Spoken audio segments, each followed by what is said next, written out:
ఈరోజు శ్రీలూస్ మన ఇంటి వంటలో హాయ్ అండి, నమస్తే, వెల్కమ్ బ్యాక్ టు శ్రీలూస్ మన ఇంటి వంట. ఈరోజు మన ఛానల్లో లంచ్ బాక్స్ రెసిపీ అండి, పాలక్ పొలాలు ఎలా తయారు చేయాలో. సో ఇందులో కొన్ని మిస్టేక్స్ కూడా నేను మీకు చెప్తానండి. ఎప్పుడు యూట్యూబ్ ఛానల్లో అన్ని వెరైటీస్ బాగా వచ్చేయాలని కాదు, కొన్ని లెసన్స్ కూడా నేర్చుకుందాం మనం ఇప్పుడు. సో ముందుగా పాలక్ పలావ్కి కావాల్సింది ఏంటంటే, మనం వడలపట్టి కుక్కర్లా తీసుకొని గిన్నె లాంటివి తీసుకుని వాటర్ వేసి పాలకూర మునిగేంతలా వాటర్ వేసుకుని ఉడకబెట్టుకోండి. సో అది కొంచెం చల్లారాక దానికంటే ముందు ఒక 10 పచ్చిమిరకాయలు మిక్సీలో వేసి ఒక్కసారి ఇలా పల్సిచ్చేసాక పాలక్ కూడా వేసి పేస్ట్లా చేసేసుకోవాలన్నమాట అండి. సో ఇప్పుడు మీరు సేమ్ అదే కుక్కర్లో ఆయిల్ వేసేసుకోవాలి. సో దీని తర్వాత మనం ఆయిల్ వేసుకుని దాంతోపాటు ఒక్క హాఫ్ స్పూన్ గీ కూడా వేసుకోండి. టేస్ట్ బాగుంటుందన్నమాట. గీ ఇష్టం లేని వాళ్ళు స్కిప్ చేసేయచ్చు అనమాట.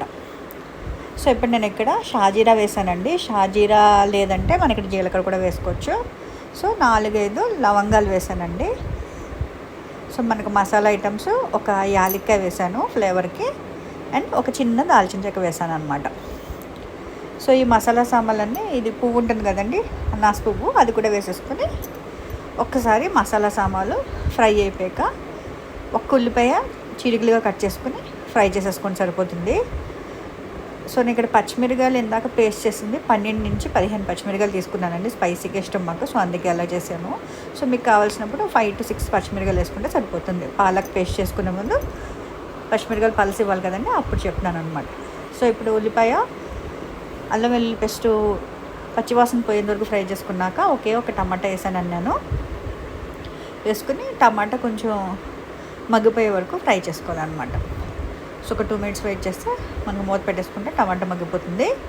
సో దీని తర్వాత నేను యాక్చువల్గా ఇక్కడ ఉడకబెట్టిన శనగలు కూడా వేసానండి. ఆ క్లిప్పింగ్ మిస్ అయింది. దాని బదులు మీరు 2-3 వెరైటీలు వేసుకుంటే మనకి బాగుంటుంది కదా అని చెప్పేసి సో నేను ఇక్కడ ఉడకబెట్టిన వైట్ చనా వేసానండి. మీరు కావాలంటే ఉడకబెట్టిన సోయా కూడా ఇలా వాటర్ పిండేసి వేసేసుకోవచ్చు. సో ఇప్పుడు మనం ఇందాక తయారు చేసుకున్న పాలక్ పేస్ట్ మిశ్రమం వేసానండి.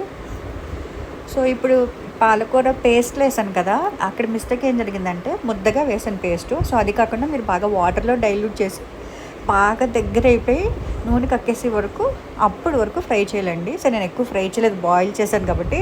సో ఇక్కడ మిస్టేక్ జరిగిందనమాట. సో ఆ మిస్టేక్ మీరు కరెక్ట్ చేసుకోండి. ఇంకోటి ఏంటంటే బియ్యం, నేను పచ్చి బియ్యం వేసానండి. జీరా రైస్ ఉంటుంది కదా, అది వేసాను. ఇక్కడ నేను 1కి 1.5 వేసాను క్వాంటిటీ. సో నాకు కొంచెం సరిపోలేదు. సో అందుకనే నేను మిస్టేక్స్ అన్నీ చెప్తాను అనుకున్నాను ఈ వీడియోలో. సో 1కి 2 వేసుకోండి, ఎందుకంటే మనం జీరా రైస్ నానబెట్టలేదు కదా. సో అందుకే ఒకవేళ మీరు ముందే నానబెట్టేస్తే 1కి 1/3 వేసుకుంటే సరిపోతుంది అనమాట. సో ఇప్పుడు మీకు చెప్పాను కదా, ఈ కరెక్షన్స్ ఫాలో అవి పాలక్ పులావ్ మీరు ఈ విధంగా చెప్పినట్టు ప్లాన్ చేసుకుంటే అద్భుతంగా వస్తుందండి. టేస్ట్ అయితే చాలా బాగుందండి ఆ రోజు. కానీ నాకు ఏంటంటే మళ్ళీ నువ్వు కుక్కర్ ఓపెన్ చేశాక నెక్స్ట్ టైం కూడా ఒకసారి వాటరీగా ఉంటాం, ఇంకో 2 విజిల్ ఇవ్వాల్సి వచ్చిందనమాట. కొంచెం వాటర్ తక్కువైతే కొంచెం వేసాను. సో ఇప్పుడు కొంచెం పసుపుని సరిపడా సాల్ట్ వేసేసుకోండి, జస్ట్ మిక్స్ చేసేసుకోండి. సో మిశ్రమం ఒక పొంగు వచ్చాక మనం కుక్కర్ పెట్టేసుకోవచ్చు అనమాట. సో నేను ఇక్కడ 3 విజిల్స్ ఇచ్చానండి, హైలో 2, మీడియంలో 1. సో మీరు 1కి 2 గ్లాసెస్ వాటర్ వేసేసుకుని జీరా రైస్తో, లేదా 1/3 నానబెట్టుకున్న బియ్యాన్ని వేసుకోండి. ఒకవేళ పచ్చి బియ్యం వేసేటట్టయితే ఖచ్చితంగా 2 గ్లాసులు వాటర్ పడుతుంది అనమాట 1 గ్లాస్ బియ్యానికి. సో 3 విజిల్స్ వచ్చేసాక నేను మూత తీసి చూస్తే కొంచెం నాకు వాటరీ కన్సిస్టెన్సీలో అనిపించిందండి. సో అందుకే ఆ క్లిప్పింగ్ నేను తీయలేదు, మళ్ళీ కొంచెం వాటర్ వేసి మళ్ళీ 2 విజిల్స్ ఇచ్చాక అప్పుడు నాకు ఈ కన్సిస్టెన్సీ వచ్చిందనమాట.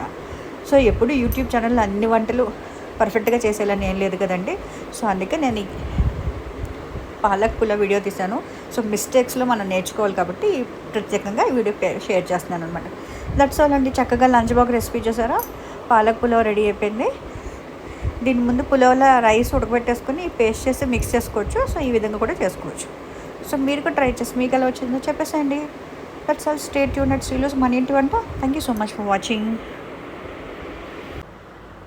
మరొక విషయం చెప్పడం మర్చిపోయానండి, నేను పాలకూర బాగా ఫ్రై చేయలేదు కదండి, ఆల్రెడీ బాయిల్డ్ అని చెప్పేసి. సో మీరు బాగా వాటర్లో డైల్యూట్ చేసి ఆయిల్ కక్కే వరకు ఫ్రై చేసుకొని అప్పుడు రైస్ యాడ్ చేసుకోండి. That's all the tip. Thank you. Subscribe.